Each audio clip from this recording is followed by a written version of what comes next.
बिस्मिल्लाहिर्रहमानिर्रहीम, अस्सलाम वालेकुम। क्या हाल है आप सब लोगों के। Welcome to my YouTube channel Saiyada food secret. तो आज हम बना रहे हैं बहुत ही मज़ेदार सी रेसिपी जो कि है पोटैटो नेस्ट कबाब। इन्हें हम घोंसला कबाब भी कह सकते हैं अपनी लोकल लैंग्वेज में। बहुत ईजी, बहुत ही मज़ेदार सी रेसिपी होती है, दिखने में भी काफ़ी अट्रैक्टिव होती है। ईजी के साथ साथ अगर चीज़ दिखने में भी अच्छी और टेस्ट में भी अच्छी हो तो उसे बनाने का मज़ा ही अलग आता है। तो इसके हम इंग्रेडिएंट्स देख लेते हैं जल्दी से चलकर। पर सबसे पहले मैंने लिए हैं 4 अदद आलू। इन्हें मैंने बॉयल करके पील ऑफ कर लिया, छिलका उतार लिया मैंने इनका।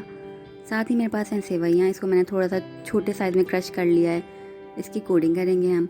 और साथ ही मेरे पास 1 टीस्पून के करीब है सॉल्ट, 1 टीस्पून के करीब है मेरे पास रेड चिली पाउडर, लाल मिर्च का पाउडर, और 1 टीस्पून है मेरे पास ज़ीरा। यहाँ पर मैंने लिए हैं 2 टेबल स्पून मैदा। मैदे के साथ जो है मेरे बराबर में रखा हुआ है 2 टेबलस्पून कॉर्नफ्लावर। इन दोनों को हमने मिक्स करके एक इसका बैटर तैयार करना है पानी मिलाकर। तो पीछे जो पानी रखा हुआ है इन तीनों को मिलाकर हम बैटर बनाएंगे। 1 कप मेरे पास है प्याज, चॉप्ड अनियन है मेरे पास, और साथ ही मेरे पास है धनिया, हाफ कप के करीब। अब सबसे पहले हम कर लेंगे आलूओं को मैश। अच्छी तरीके से करेंगे, मोटा मोटा ना रह जाए, बस अच्छे से ये मैश हो जाए। जैसे ये मैश हो जाएगा मैं थोड़े से ना आलूओं को निकाल लूँगी, 1 टेबल स्पून के करीब, जो हम इसका ना बाद में थोड़ा सा काम करेंगे गार्निशिंग का। बस 1 टेबल स्पून के करीब इसको निकाल लेना है हमने साइड में। फिर ऐड कर दूँगी मैं सॉल्ट सबसे पहले, रेड चिल्ली पाउडर ऐड कर दूँगी इसमें, ज़ीरा 1 टीस्पून के करीब जो लिया हुआ है हमने वो भी ऐड कर देंगे इसके अंदर। अनियन, चॉप्ड अनियन वो भी मिला दीजिए 1 कप के करीब। और यहाँ पे जो धनिया लिया है वो भी मैं मिला दूँगी। अगर आप चाहें तो इसमें ग्रीन चिल्लीज़ भी ले सकते हैं, लेकिन मैं ऐड नहीं कर रही हूँ। आप अगर स्पाइसी ज़्यादा पसंद करते हैं तो उसे ऐड कर लिएगा। और अब कर लेंगे इसे मिक्स अच्छे तरह से।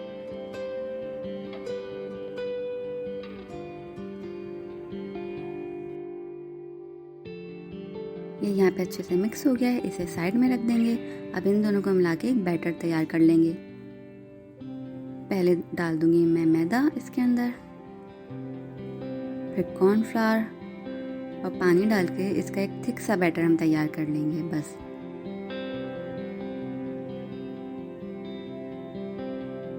इसको अच्छे से मिक्स कर लीजिएगा कि इसमें कोई लम्स वगैरह ना रह जाए। बस एक बैटर तैयार हो जाए हमारे पास अच्छा सा।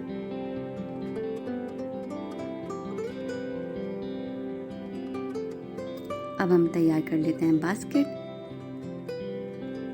और इसका आप शेप देने का तरीका जो है वो देख लीजिएगा। यहाँ पे बहुत ही आसान सा है। पहले हम थोड़ा सा मैं इसको कबाब के टाइप का शेप दूंगी, लाइट सा। फिर इसमें थंब की हेल्प से जो है हम इसे बास्केट का शेप दे देंगे। इजीली है बहुत, इसको मिल जाएगा एक शेप अच्छा सा।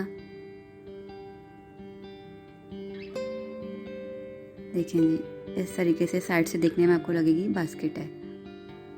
बस ये डन है। इसके बाद हम इसको कोट कर देंगे। ये जो हमने बैटर तैयार किया है, असल में हमें बैटर की कोटिंग इसलिए भी अच्छी से करनी है इस पर कि ये जो है अगर नहीं हुआ होगा कवर तो ये आलू जब फ्राई होंगे तो ये फटने लगेगा तेल में ना। तो इसकी कोटिंग अच्छे से करनी है, और बैटर भी हमने ठीक इसीलिए तैयार किया है। ये बहुत ही क्रिस्पी और बहुत ही मज़े का बनेगा। फिर हम इस पर लगा देंगे ये सेवइयाँ, जिसको मैंने थोड़ा सा छोटा कर लिया है। अच्छे से कवर कर देंगे इसे।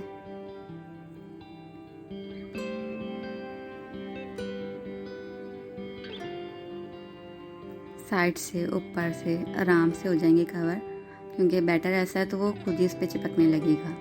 ये हो गया डन, और इसी तरीके से हम बाकी भी तैयार कर लेंगे। ये देखिए तैयार हो गई हैं, हम सारे के सारे तैयार कर लेंगे। और ये जो मैंने यहाँ पे साइड में आलू लिए हुए थे इसकी मैं छोटी छोटी सी बॉल तैयार कर लूँगी, बिल्कुल माइनर सी ना, एकदम छोटी सी, ताकि वो हमें एग का टच दे। बस ऐसा हमने करना है। देखिए ये तैयार हो गई हैं छोटी सी। इसी तरीके से मैं 2-3 बना लूँगी, और जहाँ पे मैंने कबाब लिए हुए इनको हम फ्राई कर लेंगे।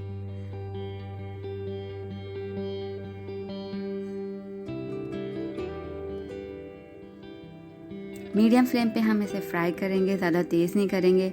और ऊपर से डालेंगे हम ऑयल, क्योंकि हम पलटेंगे नहीं तो ये ऊपर से ऑयल डालेंगे हम तो ये खुद ही कुक हो जाएगा ऊपर वाला पार्ट भी इसका। बस ऐसे डालते रहना हल्के हल्के करके। देखें ये होने लगे हैं हल्के हल्के से, और एक ब्राउन कलर आ जाएगा इस पर हमारा, तो हम इसे निकाल लेंगे। अब हम निकाल लेंगे अपने सारे के सारे जो हमने फ्राई किए थे। ये तैयार होगा, उसकी डेकोरेशन हम कर देंगे। जो हमने एग्स बनाए हुए थे पहले वो रखेंगे, और ये मैंने मिंट लीफ लिए हैं वो मैं सेट कर दूंगी। बाकी भी सारे ऐसे मैं सेट कर दूंगी और ये होगा तैयार माशाल्लाह से। कितने खूबसूरत लग रहे हैं माशाल्लाह, नेचुरल लुक भी दे रहे हैं कुछ अलग सा। आप इसे ज़रूर ट्राई कीजिएगा, बहुत मज़े का। चटनी केचप साथ में रखें और इसे सर्व करें, बच्चों को भी बहुत अट्रैक्टिव लगेगा। ये कुछ न्यू सा लगेगा उन्हें। ट्राई करें, आप मुझे बताइएगा कि कैसे बने हैं। रमज़ान के लिए तो ये बेस्ट रहेगी इंशाल्लाह। और ऐसी चीज़ें हों तो फिर दस्तरखान भी माशाल्लाह से खूबसूरत लगता है। ऐसी चीज़ें बनाएंगे तो अच्छा भी लगेगा इंशाल्लाह। अपना फीडबैक मुझे दिएगा, चैनल को सब्सक्राइब कर दिएगा ताकि मेरी न्यू आने वाली रेसिपीज़ की जो वीडियोस हैं वो आप तक ईज़िली पहुंच जाएं। अपना और अपनों का ख्याल रखिएगा, दुआ में याद रखिएगा। मेरी दुआ है कि अल्लाह पाक हम सब के रिस्क में इजाफ़ा करे और हम सब पर अपनी नेमतों और रहमतों की बारिश को हमेशा बरसाता रहे। इलाही आमीन। अल्लाह हाफ़िज़।